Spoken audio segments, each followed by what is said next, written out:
Welcome to War Games on Toast, all of you wonderful people. I am once again back talking about the latest edition of WARCRY, and I'm once again back talking about allies. So here we are, at last, the final, as of recording, dedicated Chaos faction ally. We have covered the Centaurian Marshal, the Fomeroid Crusher, and the Ogroid Myrmidon, but today we are talking about the Mindstealer Sphiranx, my personal favorite ally in all of WARCRY.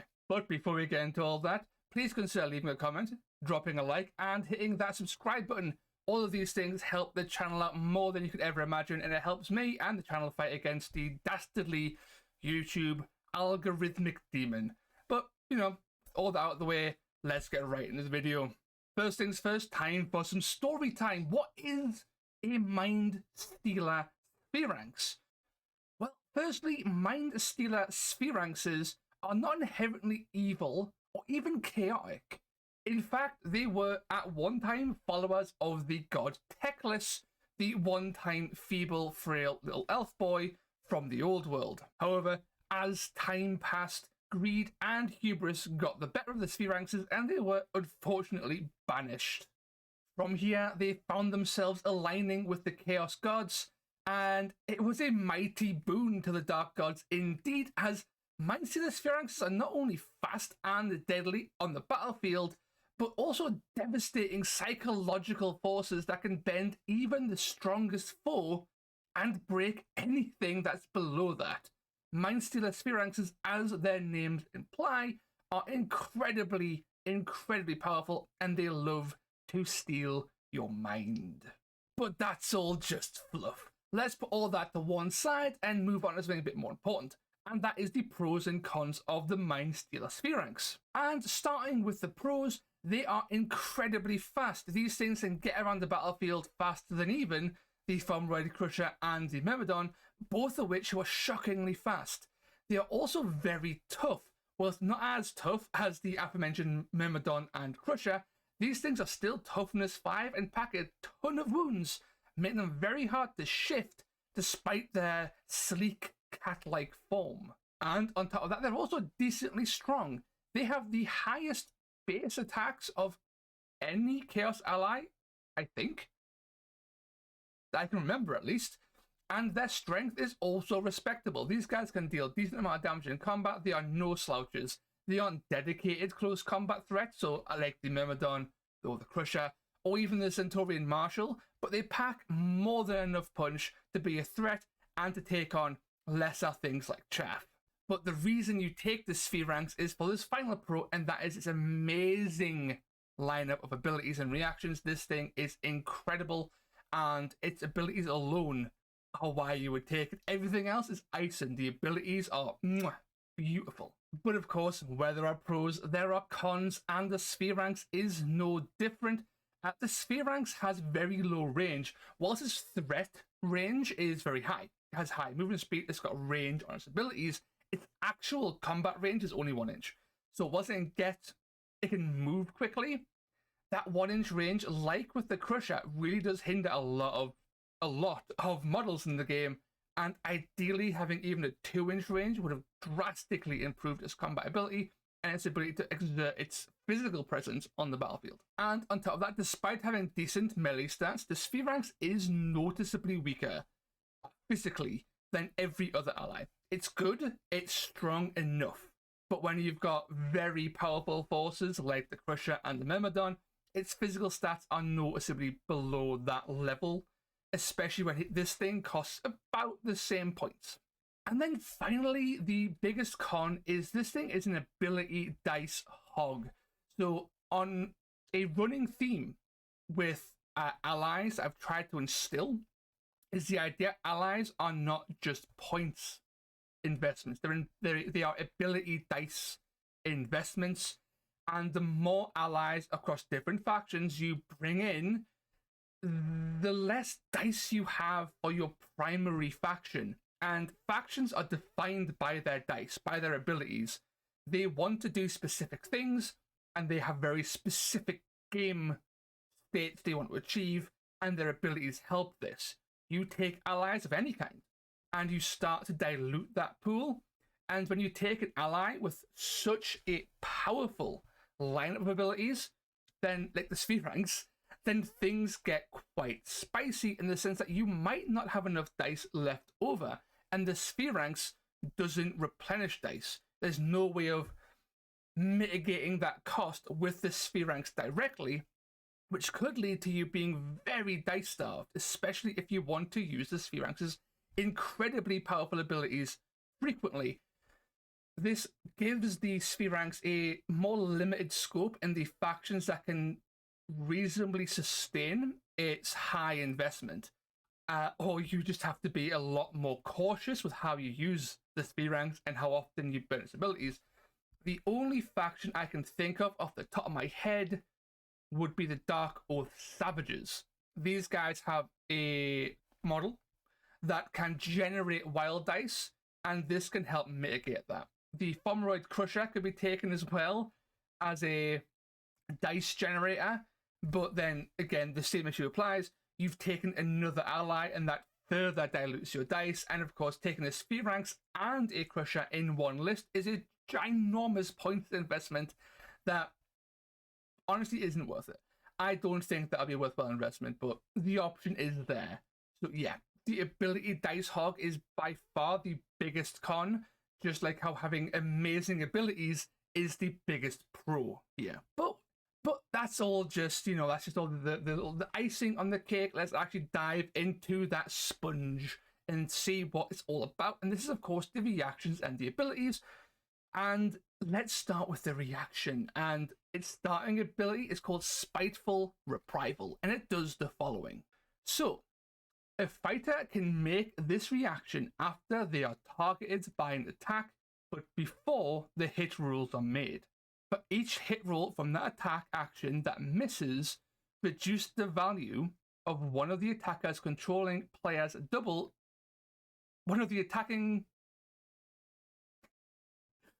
Reduce the value of one of the attacker's controlling players doubles, triples, or quads to 1. This reaction is outstanding when used against the right faction. Many abilities use the ability dice score, so the value of that dice, as a measuring stick for effectiveness. And it can be for damage, or the number of attempts to deal damage, or any number of things, range in some cases. These are incredibly common, and most factions have at least one of these abilities in their roster, and many factions have multiples. Heck, the Mindstealer itself has 3 abilities that operate off dice and the dice value. But let's look at it a little bit deeper, okay? So this thing reduces the value of a double, a triple, or a quad by 1 for each miss. Not just for missing once or whatever. It's not just one dice. For every miss, you completely nuke a dice. Considering the Sphiranx is toughness 5, the vast majority of WARCRY is going to wound you on 5s. And the things that aren't are probably going to wound you on 4s. Which means you can reliably trigger this reaction and the effect from this reaction every time you get hit or attempted to be hit. And sometimes once is all you need. And when you've got a toughness of 5 and things are wounding on 5s, if you get 2 misses, or if they get 2 misses, you could potentially completely shaft their entire game plan. The damage you can do by reducing their dice is substantial. The damage you mitigate simply by spiking their dice into oblivion is huge. You could reduce, for example, a Annihilator from the Stormcast Eternal. They have a quad called Force of a Falling Star. That thing does 12 damage if they've got a high enough quad. Okay, you could spike that all the way down to 1, which means they're doing 2 damage at most. And that's a 10 damage reduction. That is a humongous swing in damage that you can do just by anything. Anything missing you, bam, you can completely just nuke them out.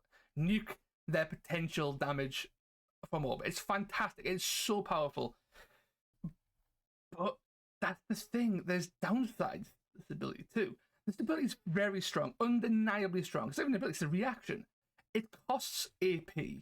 And that's always the downside of any reaction is the AP cost. AP is incredibly valuable. And with the value of AP being like directly related to the price of the model you're bringing, this thing's 260-ish points. So every AP means a lot. And is this reaction worth using when there's other things you can do? You could attack, you could move more, you could activate twice to get 2 abilities off using some sneaky shenanigans.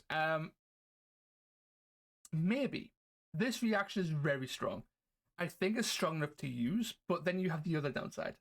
And that is that the Sphiranx isn't a physical powerhouse. You don't necessarily want this thing in combat. It's fast enough to stay out of combat. And if you're using it for its physical presence, then maybe you're using it wrong, or maybe you've made a mistake. At which point, it's a good fallback. There's definitely uses, but then the final downside is that once the enemy knows it exists, they're never going to hit this thing. They will either ignore it completely, or they will make sure to use these abilities before they attack the Sphiranx. So its effect is undeniably powerful. Will you get it off, and is it worth using? Not so much, and that's what makes this so interesting. This is a very interesting reaction that forces decisions, and that makes it good on the sense that it makes you think. Will you use it all the time? No, I don't think you can. I don't think there's going to be a scenario where you can use this frequently. I think you'll find that your opponents will play around this every time. I don't think this is going to pay off in the ways you would want it to, but when it does pay off, the payoff is ginormous. So, you know, there's ways to get it to work, but it's a bit tricky. Very good. It's very good. But yeah. But now it's time to move on to abilities, and like all allies so far, the Sphiranx has 3. There's 1 double, 1 triple, and a quad, and we're going to start with that double, and we have telepathic threatening, and that does the following. An enemy fighter within a number of inches of this fighter equal to the value of this ability, and then roll a dice. On a 3+, until the end of the battle round, that fighter cannot make a move or disengage action. Now, if people have watched any of my other videos on WARCRY, especially ones where there are nets involved, you will recognize this ability as a generally generic net ability for the most part. You roll a dice on a 3+, they can't move, they can't disengage. Nets are easily one of the strongest ability types in all of WARCRY. You removing the ability, you being able to completely shaft your opponent's game plan by reducing their ability to move or removing it entirely is always powerful. It's staggeringly powerful. You can win games. It's that powerful. You can stop bigger threats like chimeras, like myrmidons, crushers, powerful leaders, powerful infantry from getting anywhere. But the downside to nets is their range. Nets tend to have between a 1 and a 3-inch range. And this is a huge negative to nets because the thing you're netting with often dies. Because the things you want to net are usually very big and very powerful. If you get in range to net, you're in range to get stabbed in the face by a giant fuck-off spear. Dead. Not a good thing. The Sphiranx is possibly unique. I can't say I believe it's unique in the fact that it could have a potential of 6 inches 6-inch range on this, and that's very powerful. Yes, it's dice dependent. You need to have the double, and there has to be a high double to get the highest amount out. But still, that potential to get a long range telepathic threatening is very, very, very powerful. And being able to stand out of range as a chimera and just go, nope, you can't do anything, get out of here, you're done, is huge. And your opponents have to play around this. But it's very hard to play around when the Sphiranx is so fast and its ability is so long range. 6 inches on a model that can move as fast as a Sphiranx is incredibly threatening. Far more threatening than any other net on the board. Of course, it's more expensive than most other nets. The Centaurian Marshal exists, but it is by far the most dangerous, potentially, because of that incredible range. Do not underestimate the power of this double. This double will change games. It will completely alter the course of a game. You can completely shaft an opponent beyond belief, and because you have range, you have speed, theoretically you could plonk your Sphiranx in the middle of the board and then just never move again and use 2 activations. So activate, ability, wait, activate, ability, and then end your turn. And or even just move. Whatever you want to do, that second activation is key. You can throw 2 of these out potentially at long range as well. And that is a lot of board influence, that threat range, that ability to influence so many models from so far away, especially in a game of WARCRY where the boards are so small and the engagements are so tight. Nah, man, this is good. This is really good. When I read this for the first time, it piqued my interest in the Sphiranx, and I immediately put one in my cart to buy just for this ability. And when I read the rest of the abilities, ooh, my god, this thing is spicy. So let's go on. The next one, okay? The next ability is Dominate Mind, okay? Dominate Mind is a triple, and it does the following, okay? Pick a visible enemy fighter within 6 inches of this fighter, and roll a number of dice equal to the value of this ability. For each roll of a 2 to 5, allocate 1 point of damage to that fighter. For each roll of a 6+, allocate 3 damage points to a fighter. So, what does this actually do? Okay, 1, reliable range. Okay, the telepathic threatening has a unreliable range because it's 1 to 6. This has a reliable 6-inch range, but the damage is unreliable because the amount of dice you roll is determined on the dice value. So that's an issue number 1. Issue number 2 is the damage even then isn't guaranteed. It's still a d6 roll for everyone. But this gives the Sphiranx range, a little bit of range to deal damage, and the damage is reliable. That's the thing. So a lot of abilities like this tend to do damage on a 3+. Some do even some require 4+. Kind of bonkers. This guy's on 2+. So 6-inch, 2+, 1 damage per 2+. So let's look at the best case scenario here. You have a triple 6. What can you do with this? Well, you can move into range and then pop Dominate Mind. And then this does, so you'll on average miss 1, then you'll hit 4 times and crit once. So that's 7 damage, fairly reliably, if not more. So on average you'll do about 7 damage with it. The big Mondo 6 game is about 7 damage. That's a lot of damage. Just to plonk on the board, you can, especially at range, you can use it to snipe things. Damage incredibly tough enemies, things with very high toughnesses. You can just bam, pop this, and you can do a hefty chunk of damage. And you could spike it too, and that'll do. You could get a couple 6s, and that's even better. You could do up to 9, 10 damage possibly, and that could kill something. And with the Sphiranx's ability to attack in close combat being quite decent, you can increase your damage per activation quite substantially just by popping a Dominate Mind. Is it worth the triple? Yes. I would say yes. In the right circumstance, Dominate Mind is good enough.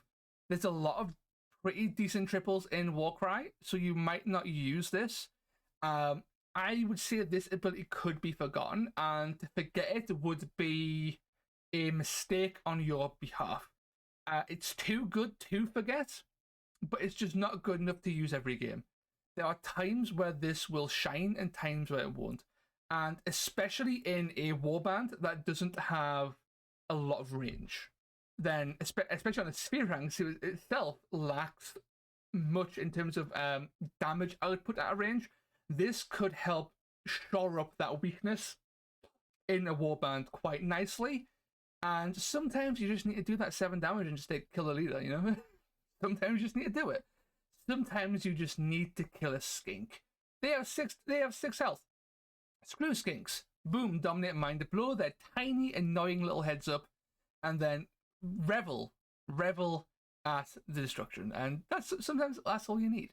But this leads us to our final ability, and this is our quad, which is very respectable because not many allies actually have a quad. So seeing one here is not only nice, but it's rather exciting. So quads tend to be quite powerful. So providing the Mindstealer has an excellent quad, which it does, we could be in for quite the treat. Let's check it out. The ability is called Charm, and it does the following. Pick a visible enemy fighter within a number of inches equal to the value of this ability. That fighter cannot activate or make reactions in this battle round. Yeah. Oh boy. This is one hell of an ability. Pick an enemy fighter within 1 to 6 inches based on dice. That fighter cannot activate or make reactions. My God. This is net plus. This is telepathic threatening on steroids. So the range value is identical to telepathic threatening. It is dice dependent. It is between 1 and 6 inches. So I'm not going to harp on the power of an ability that's up to 6 inches.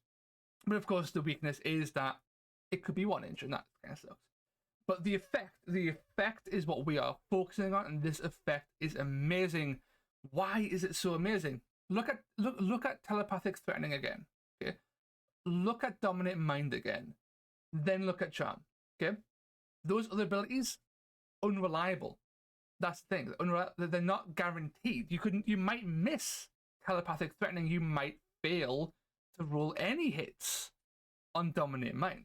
Charm, nah, man. Charm doesn't care. Charm comes in, it just works. You know, it just comes in, you do it. They're done. They're just done. You pick a target and they don't get a turn. Done, kaput. The power of this ability cannot be overstated. You can straight up potentially delete an enemy from your mind for a turn. Depending on the enemy, depending on the target, this can be game-changing for obvious reasons. It doesn't matter how big or strong or powerful or expensive or unlucky you are, you shut them down. They're gone. If you can activate first, if you get initiative and you can pop charm, you can make waves. Chimeras, Gorgons, these massive threats in WARCRY at the minute, they're gone. Done. They're not there. You can ignore them. They're just... You have essentially deleted them from time and space for a whole turn. It's like they're not there. And the fact it shuts off reactions and abilities. So it could have been a bit spicy. So the thing with nets, what makes nets powerful is the lack of movement. What makes nets weak is it gives people the option to simply just activate ability wait, activate ability wait. Okay. So monsters with very powerful abilities like the Chimera. Yeah. Any monsters have 3. By the way, monsters have 3 activations. They're very. We'll get into monsters one day. Monsters have 3 activations. So a Chimera could theoretically just do 3 abilities, and that is devastating. And that's what makes a Chimera so resilient to nets. And nothing is resilient to this. Nothing can be. It's not possible. It shuts off everything. You don't activate. So you can't activate. So you can't use abilities. You can't activate. It doesn't just shut off one activation. It prevents you from activating ever. So a monster with 3 is just completely shredded. Even better, monsters can't even avoid this easily because monsters can only do 1. They have 3 activations, but they only have 1 AP per activation. You can chase them. The Sphiranx can just chase things down. They can activate what they can get initiative and then try and do something to get the most out of the monster, but then you shut down 2 more activations and they're done again. And I cannot get over how good this is. This is the reason you take the Sphiranx. This and telepathic threatening, because they're both very good. And this leads us to the biggest downside. This is a quad. Quads are not guaranteed, and quads are obviously very expensive, and quads are the most powerful abilities in the game. All of your best faction abilities tend to be quads. The most impactful abilities tend to be quads. And you're not guaranteed to even get a quad. You're not guaranteed to get a triple. Because if you've got a triple, you can use your wild dice and bump that to a quad. So you're not guaranteed to be able to do this. What's more, you'll be tempted to burn your quad on this every time. And should you do that? Maybe. Yeah, okay, yeah. So every time I've used Sphiranx, I can count on one hand how many times, I can count on one finger, in fact, how many times I have opted to not use this ability. And I think that's really telling just how strong this is. Having an AP advantage is pretty powerful in and of itself. So even outside of this, if you have an AP advantage, say you've killed more things, you have a substantial advantage over the enemy. The fact you can get an AP advantage or an activation advantage over an enemy without actually killing it, it's very strong. There's so many layers and so much theory and sort of like crunching to this ability. This is a crunchy ability, okay? There's so much to it, and so many scenarios and so many little ways this alters the game in catastrophic ways for your opponent. It's so hard to even compare to anything else. I can't recall any ability that is like this. So I could be wrong. There could be others that are similar, but regardless, like this is really powerful. It solves. So there's a wonderful quote, okay, there's a game called Mechanicus, right? And the quote is, I've got it written down actually here. I wrote it down because I thought it was quite interesting. Okay, enough fire, okay, in the right place can solve any problem, okay? And that quote's hilarious. It's the most just obnoxiously imperial thing ever. I love it, right? And it fits with the Sphiranx perfectly. It doesn't have fire, but enough dice pumped into the Sphiranx will solve any problem. That's what the Sphiranx does. Whether that is with telepathic threatening, whether that is with charm, it doesn't matter. The Sphiranx as a whole is so powerful, it can solve every problem you have. It's just that good. Its utility is through the roof. Nothing else has utility like the Sphiranx, and nothing else in Warcry. I can't see another thing in Warcry that would be able to match the Sphiranx as an ally. That can match the Sphiranx. Unless power creep comes in and they turn like charm into a double. Like ridiculous. But you know, power creep could do it, but nah, man. As it stands, oh god, the abilities are so good. They're too good. They're so good. This is why I take the Sphiranx. It's because of charm. It's because of telepathic threatening. There's no, everything else is gravy. These are the reasons. And sure, it's expensive points, it's expensive dice. Who cares? It doesn't matter. It really doesn't matter. Like the downside exists in the dice cost and stuff, but when it's this good, you have no problems. The problems go away.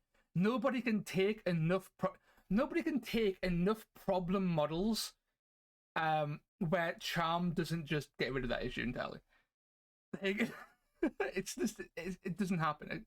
I've never seen it happen where someone has been able to put so much threat on the board where I haven't been able to deal with all of it with charm and some chaff. Charm and chaff deals with everything. But let's stop gushing for us. Let's put all that gush to one side, shall we? And let's talk about the stats. And arguably, well, it's not even arguable. The weakest element of the Sphiranx is its stats. But weakest doesn't mean bad. Which is important to realize. It's all about context. So defensively speaking, the Sphiranx is pretty damn solid. So looking at the card here, the Sphiranx is toughness 5, 30 wounds with movement 8. So I always put movement as a defensive stat. Yeah, the Sphiranx, it is very, very hard to deal with in combat. I mean, toughness 5, most things wounding on 5s, 30 wounds, you ain't going anywhere very fast. You know, like, you're as tough as a Minotaur, you're as tough as a Minotaur, you're as tough as an Ogroid. You're a tough cookie, man. And like, you've got the wounds to take hits, and you've got the toughness to not take hits. Like, it's fine. But movement is the strongest stat here by far. The Sphiranx, being movement 8, lets it outrun just about everything. So anything that can threaten it, minus the notable exception, okay? Via this model, the notable exception of the Centurion Marshal, okay? Nothing can really threaten this thing. So this lets the Sphiranx get to where you want it to go every turn and do what you want it to do every turn. A Warcry board is like, what, 30 inches-ish at its about 30 inches at its longest, okay? So the Sphiranx can travel half the entire board per turn. It can just run half the board easily. With one, and then you can even do more. If you pop rush, which is I wouldn't do, but if you want to pop rush, you could. You can even travel further. And one thing to note is that the Sphiranx, unlike the Centurion Marshal, is not mounted. It does not have the mounted rune mark, and this is huge. One of the biggest weaknesses about the Centurion Marshal is that it doesn't have much to deal with enemies that make use of terrain. The Sphiranx can theoretically climb onto platforms and climb up trees to munch enemies on bridges. It doesn't matter where they are. The Sphiranx can just climb shit. It can just do what it wants and get up there, which makes it very hard to escape. And speaking of munching enemies, okay, the attack stats. Let's talk about the attack stats. Okay, these are notably weaker than its fellow allies. Okay, but that doesn't mean they're bad. So looking at the stats, it's got 4 attacks. Right off the back, 4 attacks is great. That's 8 attacks in double activation. That's plenty of attacks to do what you want to do. Okay, strength 5, also very good. The Myrmidon's strength 5. I believe the Centurion Marshal strength 5. So very good, solid attack stats so far. And then 2 to 5 damage, a bit on the low end. Okay, this is where it hurts. 2 to 5 damage is quite low, but with this many attacks, it makes up for it. You know, it's very solid. The attack stats are its weakest aspect. It's weaker notably than everything else, but it's still solid. It still manages to be solid, but the biggest downside here is its range 1. It only has a 1-inch range, and this is in some way made up for by its 8-inch move. But that's fine. 8-inch move's fine. It can do that, you know. The Mindstealer can fight in combat, so don't be afraid to throw it into combat if you have to. It can take a chunk out of a lot of things, but it won't be able to stand up to the tougher enemies in the game, and it will certainly struggle with enemies that can leverage damage reduction. So think things like Jade Obelisk, Beastmen. These all have ways of reducing damage, and that is a big hit to the damage of the Sphiranx's damage. And this is especially true. So if they have chaff that can leverage this, so think Ungor, think I can't think of any more, but Ungor, big one. Think Ungor here, okay? These guys can just bug you down. You know, damage reduction, you won't be killing them very fast, and they'll keep you locked up for days. So just keep away from them. But as long as you don't get bogged down, you can do a lot of work here, you know? This is thanks to high strength, high attack stats. But the best part of all this is that the Sphiranx is also very cheap. It's only 260 points. Exactly 260 points. This is a very competitive price point for a model that can fight in combat, has very solid defenses, and has outstanding game-changing abilities, okay? Some of the most impactful abilities in all of Warcry exist on this model, with stats that are very comparable to other models of this price point. And then here's the final thing, okay? Let's take a bit of a step back. This is a lot of gushing, okay? But the Sphiranx is the most meta model Games Workshop have produced in a long time.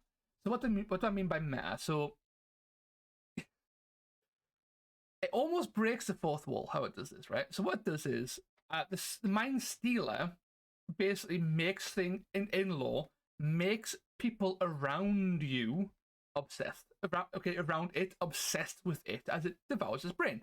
Hence charm. Okay, that's what it does.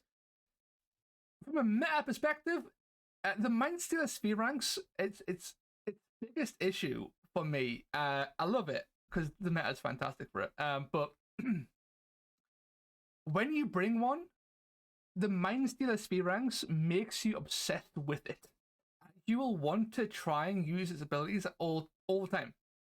You will be obsessed with trying to get these abilities to work and getting the most out of the Sphiranx, sometimes to the detriment of your actual game plan, sometimes to the detriment of your actual faction. And that is so thematically accurate. I love it. Not only that, your opponent will also be obsessed with the Sphiranx. They will do everything in their power to keep this thing in the back of their mind and then try and avoid it, or try and kill it, or try and make sure you can't utilize its powers effectively. And from a bit of a from a thematic point of view, it's beautiful, you know. So model is a beautiful model. The rules amazing. Theme even better. It's a complete package. Nothing else quite has the thematic implication that is both in lore. If the lore directly translates to how people view the model in game, beautiful. It's a silly point to make, but I had to make it. I've never been able to shake this idea that the Sphiranx is thematically the most thematic thing ever. It does what it says it does in the lore, and it's beautiful. But yeah, so conclusion. Let's move on to the conclusion here, okay? As you may have guessed, the Sphiranx is my favorite ally of the 4 WARCRY exclusive allies. They are all great. Undeniably, all 4 allies are fantastic. I love them all. I've used all of them. I will continue to use all of them. But the Sphiranx really hits that beautiful sweet spot that the other allies just don't quite manage to sort of like nail. And that sweet spot is where it's perfectly combat effective. It has great utility. It has durability. It has mobility. The cost. And I've said it for I think all the other allies have mentioned just how much they can do so much, but it applies to the Sphiranx more than any other ally. It can just do everything you want to do. And it can't do everything perfectly, but it does everything just well enough. And the things it does do perfectly are so good that you don't even care that it can't kill a freaking Annihilator in close combat, because you'll just freaking delete it from time and space with charm and make it like twiddle its thumbs and fasten its belt buckles for all the time. Who cares? It doesn't exist when the Sphiranx is there. So it's fantastic. It does everything, okay? Like, if you want something that is more than a beat stick, something that can mess with your opponent and solve problems without having to hit it with a log or a rock or stab it with a spear, then the Sphiranx is for you. This is one of the strongest models that we can bring. In my opinion, one of the strongest models we can bring as Chaos. But the best part is all the allies in Chaos are very comparable, giving you such a rich selection of models to play with, and you can find the perfect fit for your warband. Okay, I personally find the Mindstealer to be the ideal combination of things for my stuff, the stuff I like to bring. This guy he slots in. He's just buttery smooth, slides in, does work. Okay, but other people bring different kinds of warbands. You know, the Mindstealer might not fit your warband. There's 3 other allies, and they all have different combinations of utility and combat stats. Like they all follow the same like diagram, but they all have just different levels and different places, and you can tailor your allies just to be the perfect fit for your thing. And man, this is why I love Warcry so much. Okay, is that at the end of this 4-video series, I can look back and say that I have my favorite, but all 4 are excellent. Okay, all 4 are competitive. All 4 can be taken, and there is not one that is objectively better than the others, in my opinion. So this is like peak ally design. Is that we have 4 models that have, and there's more getting released. The Centurion Marshal is new, and the Centurion Marshal isn't the best. So the power creep hasn't started yet for allies, and this is a big deal because now we have 4 that are all good. And frankly, I would buy all 4. I would buy all 4. Find one that looks the best or that you think will fit your faction first the best, and then buy them all over time. They're very cheap. Money-wise, they are shockingly cheap. They're very easy. They've all been fantastic builds. Like for Games Workshop prices, these are really cheap, and they're beautiful. All of them, all 4 are beautiful models. So yeah, let's end all that spiel. Let's put a pin in the Sphiranx, a pin in the allies, and let's move on. Let's go on to the end of the video. So if you have made it this far, thank you so much for watching. This got a little bit rambly. I tried not to, but at my heart, I am a natural born rambler. And I couldn't help it, man. I love this model. I love this game. And I love the ally system. And I love all 4 allies. I think they are both. I think all 4 of them are outstanding. And this game is great. If you love this game, if you like this content, then please consider leaving a like, drop me a comment, and subscribing. Let me know what you want to see next. If I've made mistakes, have I missed something? Have I massively messed up something? Let me know so I can change that, make improvements. Do you want to see a change of format? You know, anything you want to see on the channel do or cover or anything, let me know. I can make those changes. But as it stands, I've had a fantastic time covering Warcry, and covering these 4 allies back to back has been an absolute joy. And seeing the channel grow and keep talking to everybody in the comments, of which there's been I think over 100 comments now over multiple videos, talking to everybody and just nattering about Warcry. It's been beautiful. It's been a great time, and this is the kind of thing I wanted when making this channel. I wanted to have a channel that could have a community, no matter how big or small, that could just natter about Warcry and have a good time doing it. And you know, Warcry isn't the most covered game by Games Workshop. They don't release all that much very often, to be fair. They have a slow rollout of things. So, you know, the more people that appreciate the game and can talk about the game, then the more we can wait until the next big release. And that's always a fun time. But without further ado, thank you for watching, you absolute legends. I hope to see you next time. Ta-ra.